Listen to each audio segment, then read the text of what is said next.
You will hear a telephone conversation between a receptionist who works at a house renting agency and a man. First, you'll have some time to look at questions 1 to 4.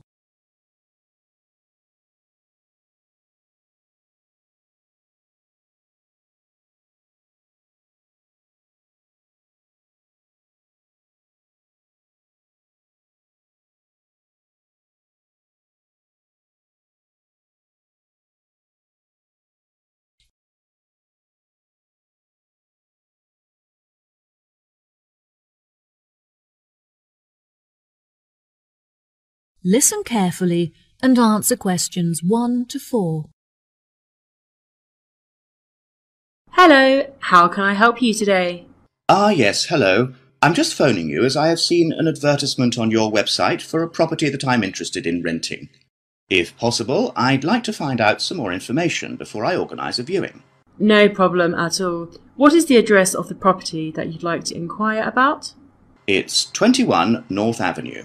Okay, what is it that you'd like to know? First of all, I'd like to know what facilities the office has, as I need to make sure that it'll be suitable for my advertising company. I see.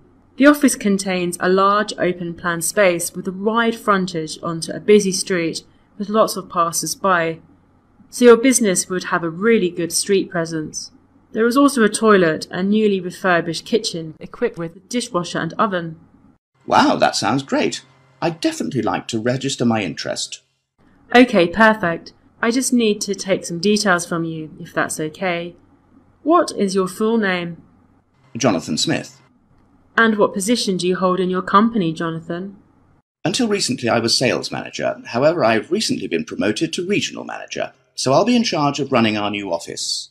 Can I ask where the office is located? Yes, of course. It's located downtown, just around the corner from Royal Square Shopping Centre. That's a bit too far out of the centre for my liking. I'd much prefer to be located in close proximity to the station. Do you have any property located in that vicinity? It would help me to narrow down the results if you could tell me how many employees you intend to have working in the office. Our branch is made up of 30 employees, and we'd like some extra space for meetings and presentations. Most average office spaces are around 8,000 square feet, but it sounds like you would need more space than that. I think that 10,000 square feet would be more suitable for your needs. Now, let's see, we have 10 properties that match those criteria, so let's try and narrow it down. Before you hear the rest of the conversation, you have some time to look at questions 5 to 10.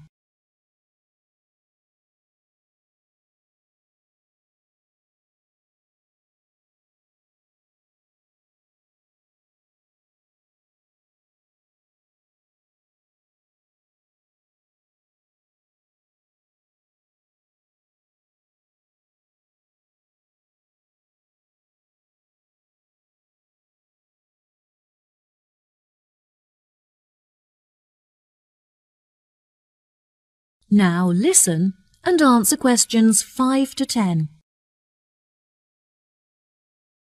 Do you have any other requirements? Well, we'll need access to the office 12 hours a day, but security should be 24-hour. We don't hold any money on the premises, but it's crucial that we protect our customer information against theft. Okay, anything else? Yes, ideally I would prefer the new office to be split over 2 levels, so that the working office area is kept separate from street level. That will enable us to locate a reception at ground floor level to welcome customers when they arrive. And are there any particular facilities that you need? Our employees work very hard throughout the day, and I want to make sure that they're well nourished. It would therefore be ideal if I could provide them with a kitchen to cook hot meals at lunchtime. Would you want the kitchen to be located at first floor level with the office? No, I don't want the office to be filled with the smell of food. It would be better if the new office had a basement where we could locate the kitchen and staff room area to keep it at arm's length from the workspace. Okay, I have now narrowed the search to 2 available properties. Do you have any other requirements that could narrow our search down to 1 result? All of our office staff will be working at desktop computers, so I'll need the office to be equipped with at least 40 power sockets if possible. Anything else? Studies have shown that exercise is very important for maintaining happiness and healthy brain function. In an office environment, it's very difficult to get sufficient daily exercise, so it would be great if they had access to a nearby exercise area. One of the available offices is located next door to a gym. Would this be suitable? Yes, absolutely. A gym is exactly what I was thinking of. Brilliant. Do you need the office to be furnished? I don't think so. I already have some furniture, so I would prefer to bring this myself. That's no problem at all. And before I forget, we will definitely require Wi-Fi access, as much of our work and customer recruitment is carried out online. No problem. It sounds like the property will suit your needs perfectly. I've taken the liberty of booking you a viewing at 3 p.m. on Thursday, so you can see it for yourself. Is there anything else I can help you with today? No, I think that's all the information I need. Thanks very much for your help. No problem. It's been my pleasure to be of assistance. Goodbye. That is the end of part 1. You now have half a minute to check your answers.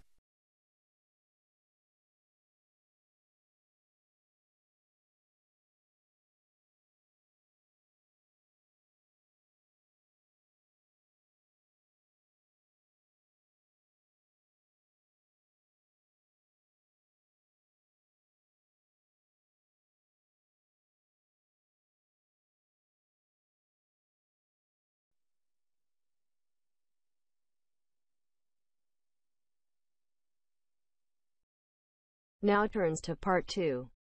Part 2. You will hear two flatmates, Tom and Richard, talking about their new flatmate who has just moved in the week before. First, you have some time to look at questions 11 to 16.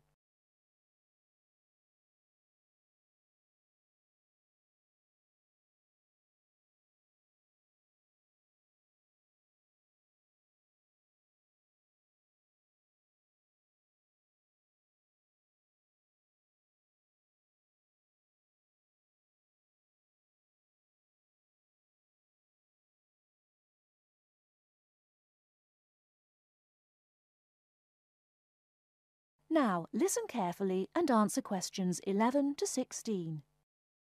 Hi, Richard. I'm glad I caught you here. Can I just talk to you about something? Our new flatmate, Anders, is not quite what I had hoped. I was wondering if you shared my concerns about some of his behaviour. Yes, Tom, I know what you mean, but we can't be entirely negative. He has good points. I mean, at least he's quiet. He doesn't play loud music all night or bother others or turn his TV up, disturbing everyone. Sure, he's quiet, but remember our last flatmate? He'd say hi to you and smile and treat everyone politely. In comparison, this new guy is very impolite. He just grunts in reply and sometimes ignores me altogether. I guess that's just his way, just his character. I don't think he realises he's being impolite, and it shouldn't matter to us too much. We can just ignore him too and quietly live our own lives. But his friends are hard to ignore when they visit. I know what you mean, but how often does that happen? I rarely see them, maybe once or twice a month.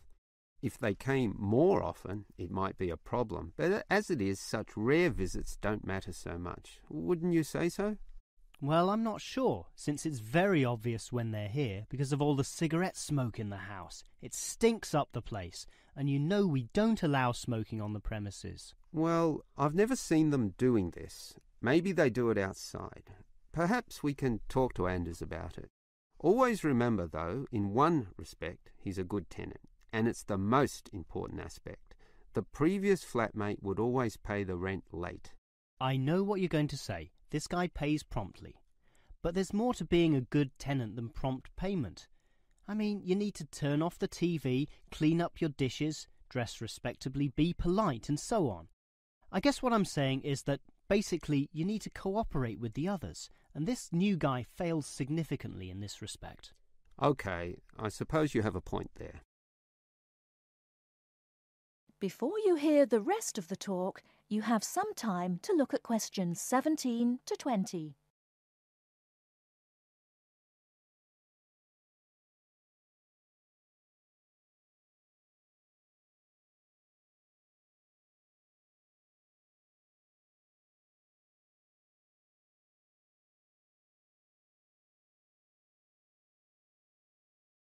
Now listen and answer questions 17 to 20.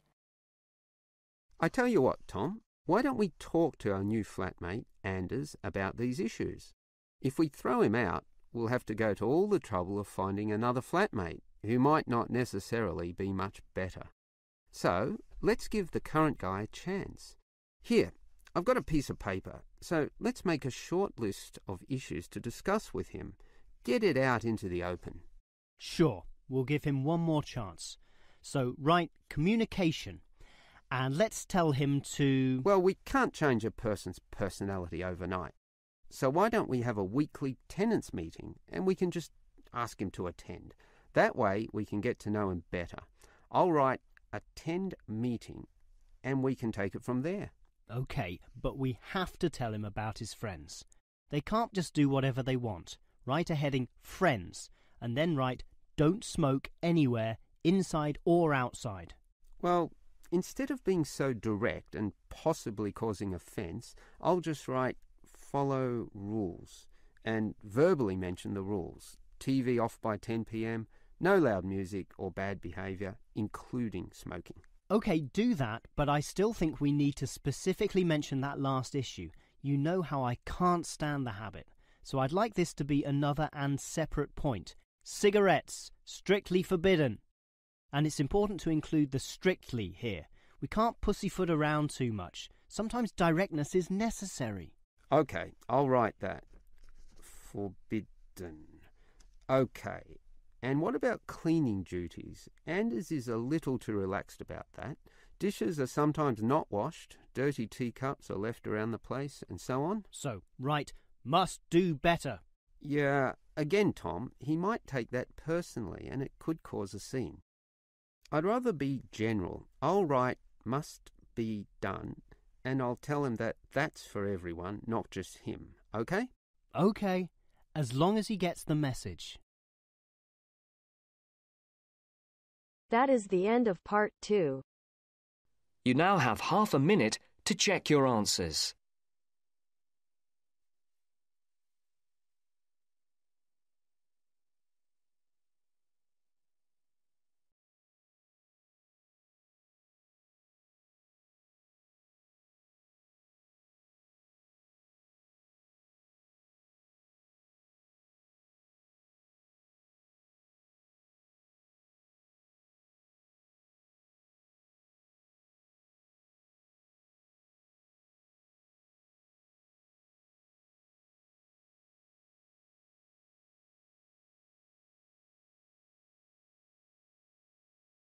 Now turns to part 3.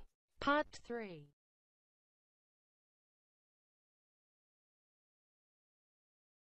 You will hear a discussion between a business student called Marco and his personal tutor about the courses that Marco should take.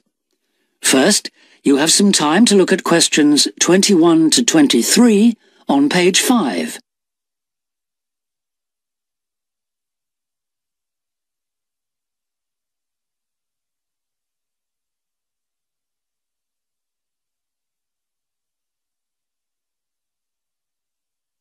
Now listen carefully and answer questions 21 to 23.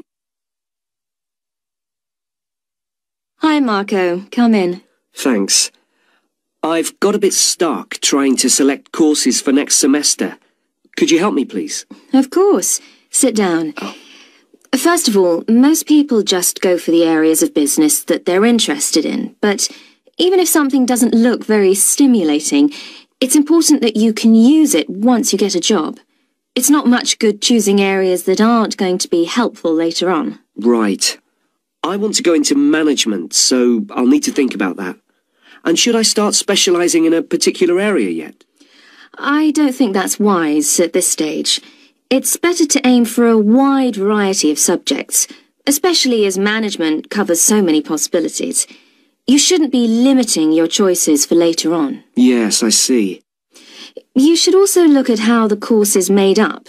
Will you have regular seminars and tutorials, for example, as well as lectures? OK. Some of the lecturers are quite big names in their fields, aren't they? Mm-hmm.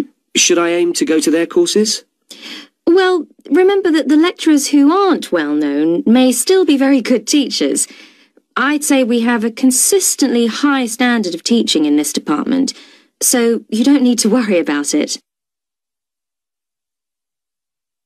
Before you hear the rest of the discussion, you have some time to look at questions 24 to 30 on pages 5 and 6.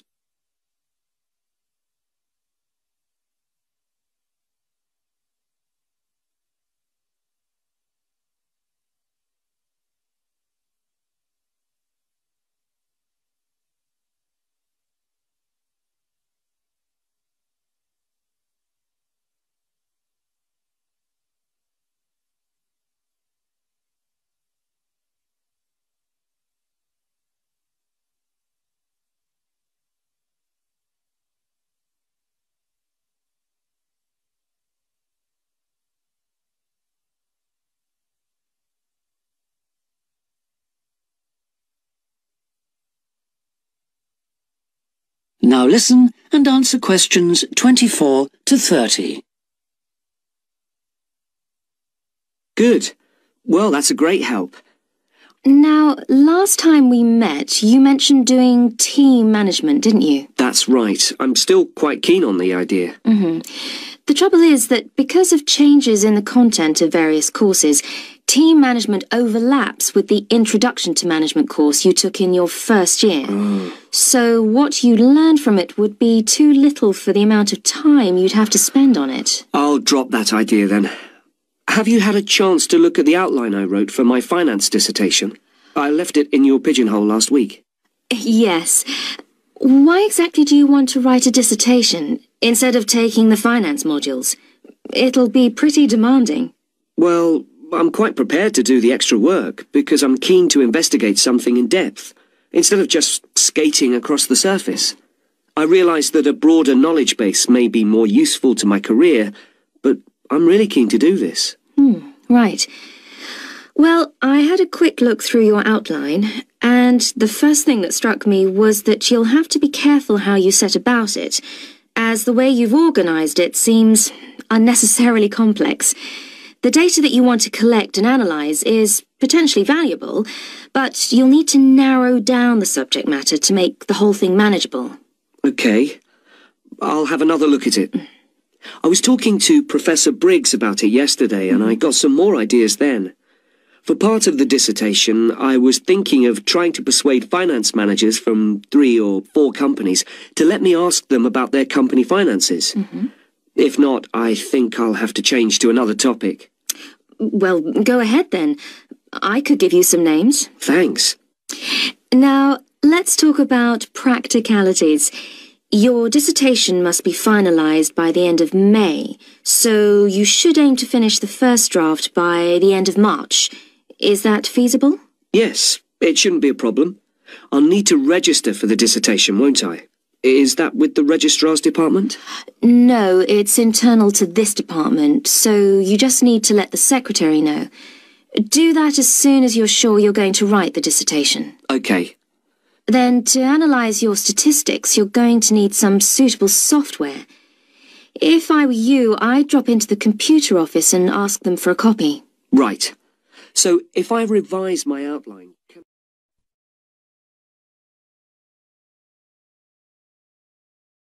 That is the end of part 3. You now have half a minute to check your answers.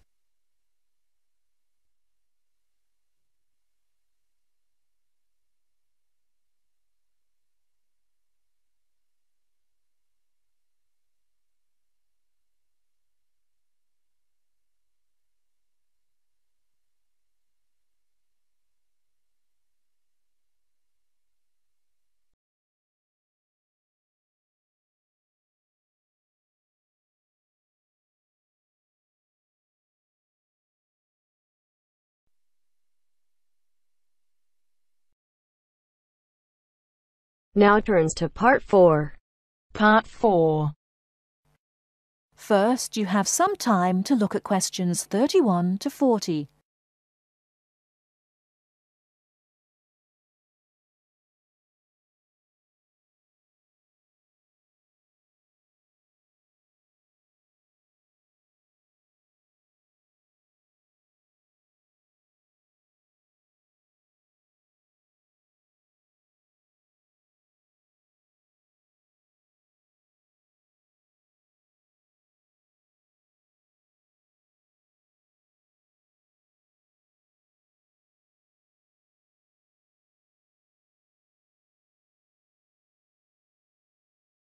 Now listen carefully and answer questions 31 to 40. Last week we looked at some of the features of modern houses, and today we're going to turn the clock back and look at traditional house design. I've chosen to start with Samoa, which is part of a group of Polynesian islands in the South Pacific Sea, because the influence of culture and weather on house design is quite clear there. So let's have a look at, first of all, at the overall design of a traditional Samoan house. Now, these days, houses in Samoa have become more modern and are usually rectangular. But traditional designs were round, or sometimes they were oval in shape. Here's a picture. This traditional style is still used, often for guest houses or meeting houses, and most Samoan villages have at least one of these buildings. As you can see, there are no walls, so the air circulates freely around the house. Samoa is a place that experiences high temperatures, but the open design of the house also reflects the openness of Samoan society. If the occupants want shelter, there are several blinds made of coconut leaves that can be lowered during rainy or windy weather. Or indeed, the blinds can also be pulled down if people want some privacy. The foundations of the house, that's the part beneath the floor, are raised slightly. In the past, the height was linked to the importance of the occupants, which we'll talk about another time. However, the floor of the house was usually covered with river stones. Today, we have a range of methods for balancing the temperature inside a building, but the stones on the floor of a Samoan home are ideal for cooling the building on hot days. Now, let's have a close look at the roof. This, as you can see in the picture, is dome-shaped and traditionally thatched or covered with leaves from the sugarcane. That's an established crop in Samoa. This was a job for the women, and it involved twisting the leaves and then fastening them with a thin strip of coconut leaf before fixing them to the roof in several layers. Now, the shape of the roof is important. You can see that the sides are quite steep, and that's done so that the rain falls straight to the ground without moisture going through the leaves and causing leaks or dampness inside the house. Then you'll notice how high the top of the roof is. This is a way of allowing heat to rise on sunny days and go through the thatching, thereby cooling the house. So, how does the house stay upright? Well, there are a number of evenly spaced posts inside. They encircle the interior of the building and go up to the roof and support the beams there. They're also buried, usually about 1.5 meters in the ground to keep them firm. These posts are produced using local timber from the surrounding forests. They're cut by men from the family or village, and the number varies depending on the size and importance of the house. Now, these posts were a very significant part of Samoan culture and did much more than hold up the roof. When there were meetings, people sat with their back to certain posts, depending on their status in society. So there were posts for chiefs, according to their status, and posts for speakers, and so on. And ordinary people sat around the side on mats.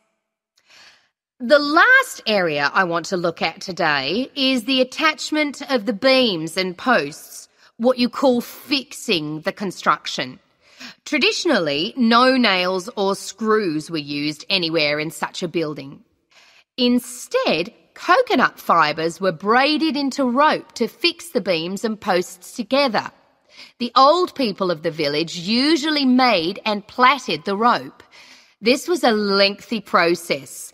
An ordinary house used about 40,000 feet of this rope. And as you can see in this picture, the rope was pulled very tightly and wound round the beams and posts in a complex pattern. And in fact, the process of tying it to the beams so that it was tight and strong enough to keep them together is one of the great architectural achievements of Polynesia.